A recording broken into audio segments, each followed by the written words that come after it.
नमस्कार, आप देख रहे हैं आज तक। आपके साथ मैं हूं सईद अंसारी। बड़ी खबर इस वक्त देश में कोरोना की स्थिति पर सुप्रीम कोर्ट में सुनवाई चल रही है। आज सरकार ने अदालत में अपना जवाब दाखिल किया है। अदालत ने वैक्सीन की कीमत समेत कई सारे मुद्दे उठाए थे, सरकार से पूछा था और अब सुनवाई इस समय खत्म हो चुकी है। शुक्रवार को दोबारा सुनवाई होगी। सुप्रीम कोर्ट ने केंद्र सरकार से पूछा था कि देश में कोरोना की स्थिति से निपटने के लिए आपका नेशनल एक्शन प्लान क्या है। सरकार ने उस पर जवाब दिया। सीधे सुप्रीम कोर्ट आपको लिए चलते हैं। संजय शर्मा हमारे साथ मौजूद हैं। संजय, सुनवाई अभी खत्म हो चुकी है, क्या कुछ हुआ अभी तक की सुनवाई में? अभी तक की सुनवाई में मैं आपको बताना चाहूं, अगर हम पॉइंट वाइज देखें तो 5 बड़े पॉइंट इसमें निकल कर आ रहे हैं। पहला यह कि सुप्रीम कोर्ट शुक्रवार को इस मामले की सुनवाई करेगा, लेकिन इस बीच कोर्ट ने कहा है कि ऑक्सीजन की अभी की मांग और आपूर्ति और भविष्य में होने वाले इसमें इजाफे या जो भी घटबढ़ होगी उसके बारे में केंद्र सरकार का क्या प्लान है।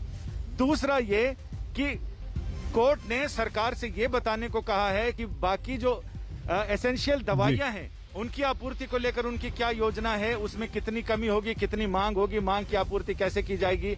तीसरी, सारे जिलों के जिलाधिकारियों के साथ मीटिंग करने के लिए संसाधन की क्या आवश्यकता है और कितने संसाधन यहाँ हैं, मॉनिटरिंग कैसे की जाएगी पूरे देश में, इन सारी चीजों को लेकर उसके बारे में बताने को कहा है। और साथ ही कोर्ट ने यह भी कहा है कि जो टैंकर हैं उनकी स्थिति एम्बुलेंसेज की तरह होगी, यानी उनको अपने गंतव्य तक जाने से कहीं कोई रोक नहीं सकता। अगर रोकता है तो उसके खिलाफ कानूनी कार्रवाई होगी। कोर्ट ने यह कहा है कि वो कार्यपालिका का काम नहीं करना चाहता है। कोर्ट ये चाहता है कि यहां चर्चा के बाद जो सुझाव हों उन्हें केंद्र सरकार अपनी नीतियों में इनकॉर्पोरेट करे, उसमें शामिल करे, ताकि एक समग्र सारे लोग मिलकर इस मामले में काम करें, क्योंकि ये राष्ट्रीय आपदा का समय है।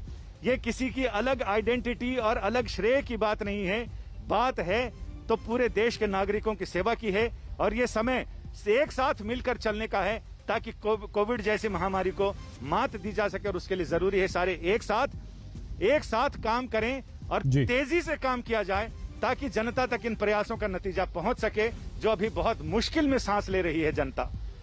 तो ये 5 बिंदु आपने बताए संजय।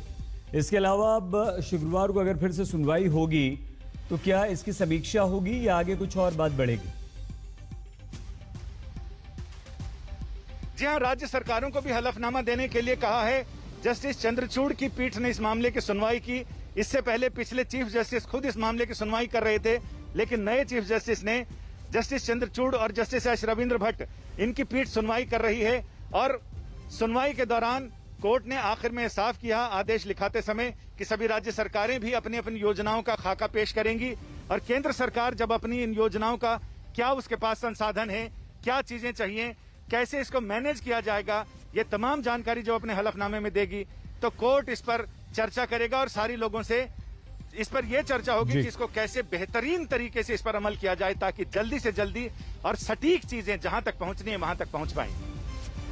बहुत धन्यवाद संजय। संजय शर्मा सुप्रीम कोर्ट दिल्ली से हमें जानकारी दे रहे थे, क्योंकि अब सुनवाई खत्म हो चुकी है। शुक्रवार को दोबारा सुनवाई होगी। अदालत ने केंद्र सरकार से जो एक्शन प्लान मांगा था देश भर के लिए, केंद्र सरकार ने अपना एक्शन प्लान रख दिया है, अपनी बात सुप्रीम कोर्ट के सामने रख दी है और कोरोना पर यह सुनवाई हो रही है। हाँ, हालांकि सुप्रीम कोर्ट ने यह भी कहा, यह भी पूछा, इस पर भी जवाब पूछा केंद्र सरकार से कि भाई देश में अगर वैक्सीन के अलग अलग काम क्यों हैं राज्यों में और केंद्र।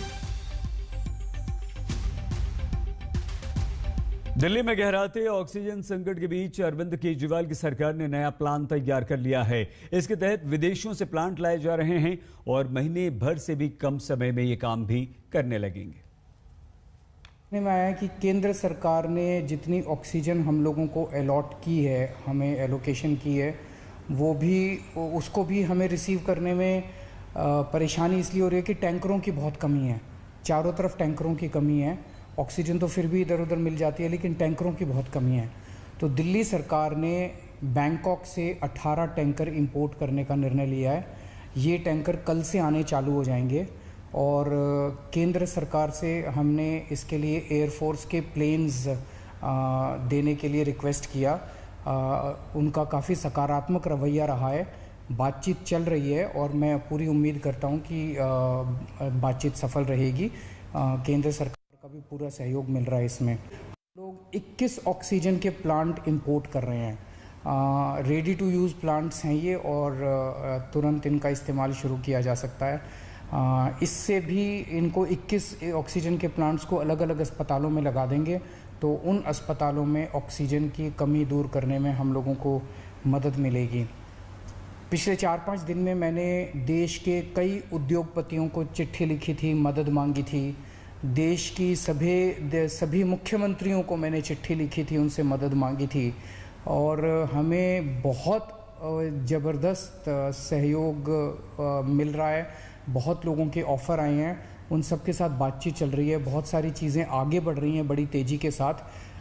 उनमें से कई लोग मदद कर रहे हैं। बस उन्होंने मोस्टली लोगों ने एक ही शर्त रखी है कि हम अपना नाम नहीं बताना चाहते, हम आपकी वैसे ही मदद 3 दिन ऐसे थे, बृहस्पतिवार, शुक्रवार और शनिवार, जब दिल्ली में अस्पतालों में बहुत ज़्यादा अफरा तफरी हो गई थी। यहाँ ऑक्सीजन ख़त्म होने वाली है, वहाँ ऑक्सीजन ख़त्म होने वाली है। मैं भी काफ़ी घबरा गया था कि कहीं कोई दिल्ली के अंदर हादसा ना हो जाए कि टाइम पे ऑक्सीजन नहीं पहुँची और कई सारे लोगों की मृत्यु ना हो जाए। पूरी रात जाग के हमने बिताई है। एक फ़ोन कॉल आता था, SOS आता था, मैसेज आता था कि यहाँ ऑक्सीजन ख़त्म होने वाली है। उसको तुरंत कहीं ना कहीं से इंतज़ाम करके हम लोग ऑक्सीजन भिजवाते थे। लेकिन उसके बाद से स्थिति में काफ़ी सुधार हुआ है। पिछले 2 दिन में आप देखेंगे कि इस किस्म के SOS मैसेजेस अस्पतालों के, मैं ये नहीं कह रहा बिल्कुल नहीं आ रहे, अभी भी मैं देखता रहता हूँ, पढ़ता रहता हूँ। एक दो अस्पताल दिन में उनका आता रहता है कि यहाँ ऑक्सीजन पहुँचने में देरी हो गई, यहाँ ऑक्सीजन। लेकिन जो हालत बृहस्पति, शुक्र और शनि को थी, बिल्कुल पागलपन वाली हालत, ऐसी पिछले 2-3 दिन में अब नहीं है। 1 महीने के अंदर दिल्ली में हम 44 ऑक्सीजन के प्लांट्स लगाने जा रहे हैं, 44। इसमें 8 प्लांट्स केंद्र सरकार लगा रही है। वो कुछ बीच में डिले हो गया था, जो भी कारण रहे, लेकिन अब उम्मीद है कि 30 अप्रैल तक ये शायद 8 प्लांट्स लग के तैयार हो जाएंगे और 36 प्लांट्स ऑक्सीजन के दिल्ली सरकार लगा रही है, जिसमें से मैंने बताया जैसे आपको 21 प्लांट्स फ्रांस से आ रहे हैं और बाकी 15 प्लांट्स हमारे देश के हैं। तो 36 ऑक्सीजन के प्लांट्स अगले 1 महीने के अंदर दिल्ली सरकार लगा रही है। इन 44 प्लांट्स को अलग अलग अस्पतालों में जब लगाया जाएगा तो उससे ऑक्सीजन की सप्लाई काफ़ी इम्प्रूव होगी। तो अरविंद केजरीवाल ने आगे का दिल्ली का ये प्लान बताया कि किस तरह से कोरोना से वो लड़ेंगे, लेकिन उधर सवाल उस वैक्सीन का भी है जिसके दाम से लेकर सप्लाई तक पर राजनीतिक विवाद हो रहा है। कई राज्यों ने वैक्सीन फ्री में लगाने का फैसला किया तो अब दाम पर कलह मची है। ऑक्सीजन बेड्स बढ़ाने का इस टाइम बहुत बड़े स्तर पे हम लोग काम कर रहे हैं। राधा स्वामी सत्संग ब्यास के वहाँ पे जो एक सेंटर बनाया गया है, 500 बेड्स शुरू किए जा रहे हैं। आज 150 बेड्स हैं, अगले 1-2 दिन में 500 बेड्स हो जाएंगे। उसके 2-4 दिन के अंदर इसको 2000 बेड्स तक और फिर 5000 बेड्स तक ले जाया जाएगा। इसके साथ साथ वहीं पे 200 बेड्स का ICU भी तैयार कर रहे हैं राधा स्वामी सत्संग में। और तो मैं उम्मीद, इसी तरह से पूरे दिल्ली के अंदर कई जगह फैसिलिटीज़ क्रिएट की जा रही हैं। देखिए, आज जैसे दिल्ली की हालत है कि दिल्ली में किसी भी अस्पताल में ऑक्सीजन की सप्लाई प्रॉपर नहीं मिल पा रही है। हमारे लोकसभा में दीनदयाल उपाध्याय हॉस्पिटल, यहाँ पर 300 के करीब में नॉर्मल बेड में लोगों को लिया जा रहा है। यहाँ पर वेंटिलेटर भी है, मगर सबसे बड़ी समस्या यहाँ पर भी ऑक्सीजन की है। दिल्ली से महाराष्ट्र तक, उत्तर प्रदेश से मध्य प्रदेश तक नए केसेस में मामूली गिरावट भी डर कम करती है। लेकिन क्या इतने भर से हमारी सरकारें अपनी नाकामी को भूल सकती हैं? क्या है इनका आगे का प्लान? ICU बेड्स की बिल्कुल दिक्कत है। केंद्र सरकार से भी हमने रिक्वेस्ट की हुई है। मुझे लगता है जल्दी ही वो 700-800 बेड ICU के देंगे। क्योंकि आप देखिए, पिछले 5-6 दिनों में बहुत तेजी के साथ बिहार में भी केसेस बढ़े हैं और जो पॉजिटिविटी रेट है, जहां पूरे देश का 19% प्लस है, वहीं बिहार का भी 11.20% हो गया है। तो स्थिति गंभीर हो रही है। तो हम सब लोग लगातार विमर्श कर रहे हैं और आवश्यकता अनुसार जो निर्णय होगा वो किया जाएगा। छत्तीसगढ़ में ऑक्सीजन की कमी नहीं है। प्रत्येक दिन 388.87 मेट्रिक टन ऑक्सीजन हमारे यहाँ उत्पादित हो रहा है। मेडिकल प्रतिष्ठानों में 3.72 मेट्रिक टन थी, इसको बढ़ा के आज हमारे यहाँ जरूरत पड़ रही है 170-180 मेट्रिक टन की। झारखंड स्टेट ट्राइबल स्टेट है और इसमें रोज हम लोग अभी जांच करवा रहे हैं। इस जांच में हम 40,000-45,000 लोगों की जांच करते हैं और जांच में कम से कम हमारा जो है 15-16% पॉजिटिव आ रहा है। अस्पतालों के इंफ्रास्ट्रक्चर को बढ़ाया है हमने। हमारे जो जितने भी CSC है उनको मॉडल CSC में कन्वर्ट करने का कार्यक्रम शुरू किया है, ताकि जहां का मरीज है वहीं पे उसको इलाज की सुविधा मिल जाए। जो रस्मा है जो हमारा सिख काम का मैं खास करना चाहता हूँ कि हमने पूरे देश के लिए पहले 50% जो फूड पूल में जो हमारा कंट्रीब्यूशन है वो एक रिकॉर्ड है और बकायदा पूरे विश्व के विच कहीं भी जरूरत पड़ती है तो हमारी जो कम्युनिटी है फ्रंट लाइन पे आके उनको सबकी सेवा के लिए आगे आती है। हरियाणा में कोरोना का कहर उसी तेजी के साथ हमें डरा रहा है। आखिर सरकार का क्या है प्लान? कैसे वायरस से होंगे अब दो हाथ? ये जिस प्रकार का ये संकट आया है, इस संकट में हमको डाटा के साथ नहीं खेलना है। हमको लोगों का कैसे स्वास्थ्य ठीक हो, कैसे उनको हम राहत पहुंचा सकें, सारा ध्यान हमारा सब उधर ही होना चाहिए। अब जिसकी डेथ हो गई है वो वापस हमारे शोर में जाने से जीवित होता नहीं है। हम हर संभव प्रयत्न करेंगे कि सब लोगों को बचाया जाए। अब डेथ्स कम है या ज़्यादा है, इस विवाद में पड़ने का कोई अर्थ नहीं है। अर्थ यह है कि क्या हमारी व्यवस्थाएं हम ठीक कर पा रहे हैं कि नहीं कर पा रहे हैं। हम अपनी ओर से व्यवस्थाएं ठीक कर रहे हैं। महामारी है, किसी को पता थोड़ी था। क्या आपको पता था या हमको पता था? ना आपको पता था ना हमको पता था।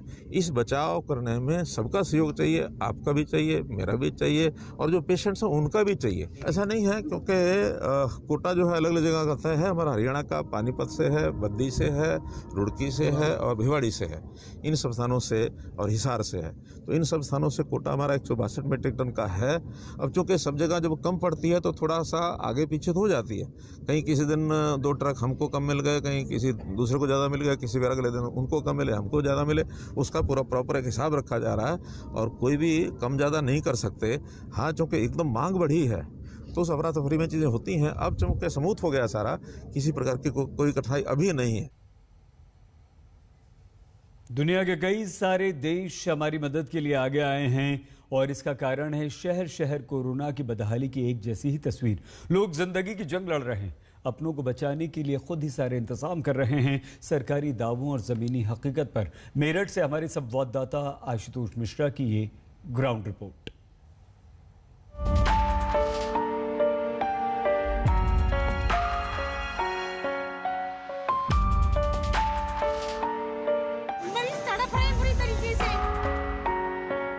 ऑक्सीजन नहीं है, मुझे कोई आंकड़ा नहीं पता, लेकिन सुना है कि 18 बच्चे मर चुके हैं। सुबह कह रहे हैं हाँ भैया, क्लास में करके हाँ भैया अपना इंतजाम कर लो, कहाँ से करते भैया, कहाँ से बने, क्या करें मरने वाली है। कोई मिनट ठहरी, बस बस कोई मिनट जा रही है। हाथ जोड़ता फिर रहा हूँ, कोई मेरे कोई बचा लो, 20 मिनट की जिंदगी दे दो कोई। ये हताशा है, ये निराशा है, जिंदगी दे दो कोई। सिस्टम लाचार है, कोरोना का हाहाकार है, अपनों की जिंदगी बचाने की जद्दोजहद हो रही है। मेरठ में मनोज की पत्नी केएमसी अस्पताल में भर्ती है। हर पल जिंदा रखने के लिए उन्हें ऑक्सीजन चाहिए और अपनी पत्नी के लिए वो हाथ जोड़कर गुहार लगा रहे हैं, कोई मेरी बीवी को बचा लो। हाथ जोड़ता फिर रहा हूँ, कोई बचा लो, 20 मिनट की जिंदगी दे दो कोई। ऑक्सीजन की किल्लत किस तरह मेरठ में है उसकी तस्वीर अगर आपको दिखाएं, इमरजेंसी में ले चलते हैं। बहुत सारे मरीज यहाँ पर एडमिट हैं, ज़्यादातर कोविड के मरीजों का जिनका इलाज चल रहा है। जो ऑक्सीजन सिलेंडर लेकर के आए हैं वो उनके अपने सिलेंडर हैं। बीती रात से कई बार ऑक्सीजन की सप्लाई डिसरप्ट हुई है, SOS भेजा गया है। रह देकर अगर इक्का दुक्का बार ऑक्सीजन की सप्लाई आई है, लेकिन ज़्यादातर जो मरीज हैं उन्होंने अपने ऑक्सीजन सिलेंडर का इंतजाम खुद किया है। मेरठ के केएमसी अस्पताल में एक दिन के अंदर 8 लोगों की मौत ऑक्सीजन की कमी के चलते हो गई। परिस्थिति ये है, हमें ऑक्सीजन प्रशासन से मिल रही है, लेकिन समस्या ये है कि जितनी रिक्वायरमेंट है मरीज की उतनी मात्रा में ऑक्सीजन नहीं मिल रही है। एक और दूसरा, सही समय पर नहीं मिल पा रही है। पिछले 48 घंटों में ऑक्सीजन की कमी से कितने लोगों की डेथ हुई है? 8 के आसपास। बीती रात को इस केएमसी अस्पताल में ऑक्सीजन खत्म होने से हड़कंप मच गया था। आधी रात को ही स्वास्थ्य विभाग के अधिकारी निजी अस्पताल पहुंचे और ऑक्सीजन मंगाई गई। मेरठ के सीएमओ ने आश्वासन दिया कि किसी भी हाल में ऑक्सीजन की कमी नहीं होने दी जाएगी।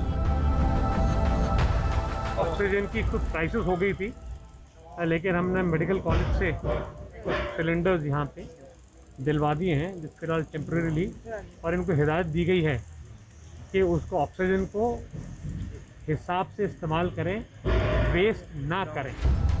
मेरठ में हालात इस कदर खराब हैं कि अस्पतालों ने मरीजों को भर्ती करने से पहले ही पल्ला झाड़ लिया है। मेरठ के न्यूटीमा अस्पताल ने तो बाहर नोटिस लगा दिया है कि अब वो मरीजों को भर्ती नहीं कर सकते क्योंकि उनके पास बेड ही नहीं। इतना ही नहीं, अस्पताल ने साफ साफ नोटिस में कह दिया है कि उनके पास ऑक्सीजन की किल्लत है, इसलिए अपने मरीजों को इलाज के लिए कहीं और ले जाएं।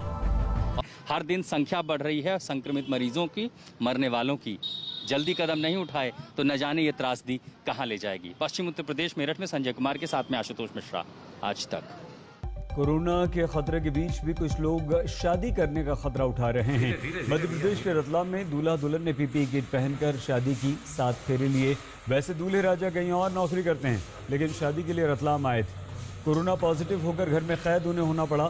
तारीख पर पीपीई किट धारण की और पहुंच गए शादी करने। पुलिस ने कोरोना काल में इससे शादी को रोकने की कोशिश की, लेकिन दादी की तबीयत खराब होने का हवाला देकर 7 फेरे लिए गए। अब दोनों पर 7 फेरों के बाद कानूनी फेरा कसेगा।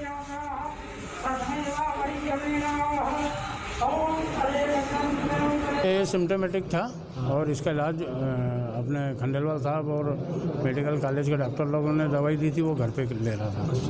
प्रशासन से क्या अनुमति ले ली थी आपने लिखित में? ये यहाँ हॉल की तो अनुमति लड़के वालों ने ली थी। नहीं, शादी करने की? हाँ, शादी करने की ली थी। आपने ली थी कि नहीं? एक्चुअल में क्या है, दिन ज़्यादा हो गए थे, तो मैंने सोचा कि अब एसिम्टोमेटिक भी है, दिन भी ज़्यादा हो गए, तो अब ज़्यादा परेशानी तो आएगी नहीं, इसलिए। पॉजिटिव ये 19 तारीख को आए थे।